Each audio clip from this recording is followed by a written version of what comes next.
Hello. এর আগে আমি আপনাদের বলেছি কিছু সেফ ইনভেস্টমেন্ট প্ল্যান সম্পর্কে, যেমন এফডি, পিপিএফ, সুকন্যা সমৃদ্ধি যোজনা, এই ধরনের স্কিমগুলোতে যেগুলোর পিছনে গভর্নমেন্ট ব্যাক থাকে এবং এগুলোতে আপনারা 7 থেকে 8% ইন্টারেস্ট পেতে পারেন।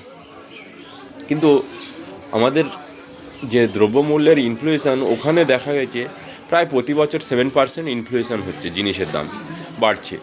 তাহলে দেখা যাচ্ছে আমরা যেটা ইন্টারেস্ট হিসাবে পাচ্ছি, আমরা টাকাটা ব্যাংকে রেখে বা এফডি করে বা এই সুকন্যা সমৃদ্ধি যোজনা এসবে রেখে যে টাকাটা পাচ্ছি, আদৌ আমরা কিন্তু আমাদের কোনো টাকা পাচ্ছি না। আমরা বুঝতে পারছি হয়তো দেখা যাবে 1,60,000 রেখে মাসের শেষে 1,000 টাকা ইন্টারেস্ট, বা এই বছরে গিয়ে দেখা যাবে 12,000 টাকা ইন্টারেস্ট নিচ্ছি।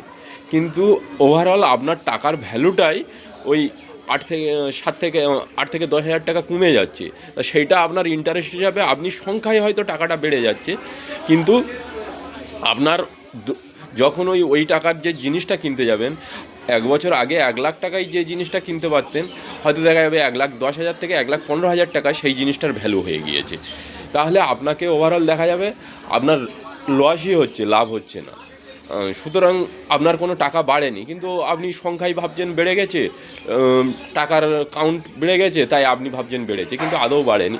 তাহলে এবারে কি আছে, এই ধরনের আর কি ইনভেস্টমেন্ট আছে যেগুলোতে আমরা ইনভেস্ট করলে অন্তত মার্কেটের যে ইনফ্লেশন আছে 7%, আর আমাদের অন্তত আরও কিছু 5 থেকে 6% রিটার্ন এসে আমাদের ইনফ্লেশনটাকেও বিট হবে, প্লাস আমাদের কিছু রিটার্ন জেনারেট হবে, আমাদের টাকাটা কিছুটা বাড়বে।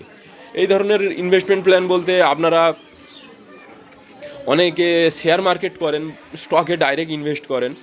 তবে স্টকে ইনভেস্ট করার থেকে আমি বলবো আপনারা কিছু মিউচুয়াল ফান্ডে ইনভেস্ট করুন। কেননা স্টকে ইনভেস্ট করলে এর খারাপ দিকটা আমি বলি। আপনি আজকে একটা স্টক কিনলেন, দেখবেন আপনি হয়তো 1,000 টাকা একটা প্রাইস দিয়ে একটা স্টক কিনলেন, 1,000 টাকা দাম দিয়ে একটা স্টক কিনলেন। দুদিন পরে ওই স্টকটা 1,200 টাকা হলো।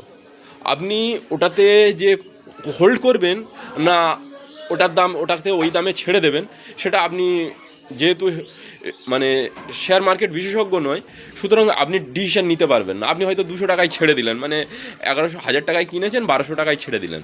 দেখা যাবে স্টকটা হয়তো 1,500 টাকা পর্যন্ত উঠলো, কিন্তু আপনি হয়তো যে 1,500 টাকায় ছাড়েনি, 1,500 টাকায় ওঠার পরে দেখা গেল কোনো দিন স্টকটা 800 টাকায় ডাউন করলো। পরপর 3-4 দিনে স্টকটা ডাউন করে 800 টাকায় চলে এলো। তাহলে আপনি 1,500 টাকায় ছাড়তে পারতেন, তখনও আপনি লাভ পেতেন। 1,200 টাকায় ছাড়লে তখনও লাভ পেতেন। আর যদি 800 টাকায় ছাড়েন, তখন উল্টে আপনার লস হয়ে যাবে। তাহলে আপনি কোন পজিশানে স্টক থেকে আউট হবেন আর কোন পজিশানে ইন হবেন, সেটা আপনি কিন্তু ডিসিশন সঠিকভাবে নিতে পারবেন না। কেন বলছি, আপনি যদি এইভাবে নিতে থাকেন স্টক নিয়ে ডিসিশন, তখন দেখবেন আপনার একটা পোর্টফোলিও হয়ে গিয়েছে এবং সেটা একরকম মিউচুয়াল ফান্ডের মতো হয়ে গিয়েছে, এবং আপনার কাজটা হয়ে যাবে আপনি নিজের ফান্ড নিজে ম্যানেজ করছেন। দেখা যাবে আপনার কাছে 40, 50, 60টা ফান্ড হয়ে গিয়েছে, স্টক হয়ে গিয়েছে, এবং সেগুলোই আপনি ম্যানেজ করতেই আপনার টাইম চলে যাচ্ছে। আপনার ঘরে যে কাজগুলো, আদার্স যে কাজগুলো, সেগুলোর পিছনে টাইম দিতে হচ্ছে, প্লাস এই স্টকগুলো কোনটা কীরকম মুভ করছে মার্কেট অনুযায়ী, সেটার পিছনে কখন ছাড়বেন কখন ঢুকবেন, এগুলো আপনাকে দেখতে হচ্ছে। তাই আমি বলবো আপনারা কোনো সেফ কোনো রকম মিউচুয়াল ফান্ডে চলে আসুন, যেমন নিফটি 50 ইন্ডেক্স ফান্ড। এর মধ্যে ইউটিআই নিফটি 50 ইন্ডেক্স ফান্ডটা ভালো, এক্সপেন্স রেশিও কম আর এক্সিস্ট লোড লাগে না। বা আপনারা কোনো নাভির নিফটি 50 ইন্ডেক্স ফান্ডে যেতে পারেন, ওখানে এক্সপেন্স রেশিও খুবই কম, ওরা 0.4% বা সামথিং খুব সামান্য নেয়, এবং এক্সিস্ট লোড লাগে না।